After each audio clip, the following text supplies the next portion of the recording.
Thrissur പാലിയേക്കരയിലെ toll വിലക്ക് തുടരും. ഇടപ്പള്ളി മണ്ണുത്തി ദേശീയപാതയിലെ മുരിങ്ങൂരിൽ മണ്ണിടിഞ്ഞതിനെ തുടർന്നാണ് വിലക്ക് നീക്കാനുള്ള ഉത്തരവ് ഹൈക്കോടതി ഇന്നും പുറപ്പെടുവിക്കാത്തത്. പ്രശ്നങ്ങൾ പരിഹരിക്കാൻ താത്കാലിക നടപടികൾ സ്വീകരിച്ചിട്ടുണ്ടെന്ന് ജില്ലാ കളക്ടർ അറിയിച്ചു. റിപ്പോർട്ട് ലഭിച്ച ശേഷം വ്യാഴാഴ്ച വിഷയം പരിഗണിക്കാമെന്ന് കോടതി വ്യക്തമാക്കി. കർശന ഉപാധികളോടെ പാലിയേക്കരയിലെ ടോൾ വിലക്ക് നീക്കാമെന്നായിരുന്നു ഹൈക്കോടതി നിലപാട്.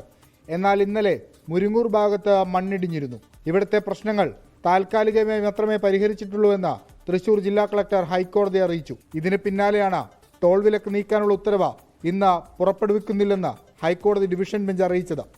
പ്രശ്നം പരിഹരിച്ച ജില്ലാ കളക്ടർക്ക് റിപ്പോർട്ട് നൽകാനും ദേശീയപാത അതോറിറ്റിയോട് കോടതി നിർദ്ദേശിച്ചു. ഇന്ത്യൻ റോഡ് കോൺഗ്രസ് പറഞ്ഞ സുരക്ഷാ മാനദണ്ഡങ്ങൾ വെച്ചിട്ട് വേണം ഈ VUPകളുടെ പണി നടത്താൻ. അതൊന്നുമില്ല. കുറച്ച് ബംഗാളികളെ വെച്ചിട്ട് ഇവർ ശാസ്ത്രീയമല്ലാതെയാണ് പണി നടത്തുന്നത്. ഇവർ തട്ടിക്കൂട്ട് പണി നടത്തി എങ്ങനെയെങ്കിലും ടോൾ പിരിക്കാം എന്നുള്ള ശ്രമമാണ്. അതാണ് കോടതി തടയിട്ടത്. 47 ദിവസമായി പാലിയേക്കരയിൽ ടോൾ പിരിവ് നിലച്ചിട്ട് എല്ലാ പ്രശ്നങ്ങളും പരിഹരിച്ചു എന്നായിരുന്നു ദേശീയപാത അതോറിറ്റിയുടെ വാദം. എന്നാൽ മുരിങ്ങൂരിലെ മണ്ണിടിച്ചിൽ പ്രതിസന്ധിയായി. പുതിയ ടോൾ നിരക്ക് പ്രഖ്യാപിച്ചിട്ടും പിരിച്ചു തുടങ്ങാനാകാത്തത് ദേശീയപാത അതോറിറ്റിക്ക് കനത്ത തിരിച്ചടിയാണ്. വിഷ്ണു സുരേഷ്, 24, കൊച്ചി.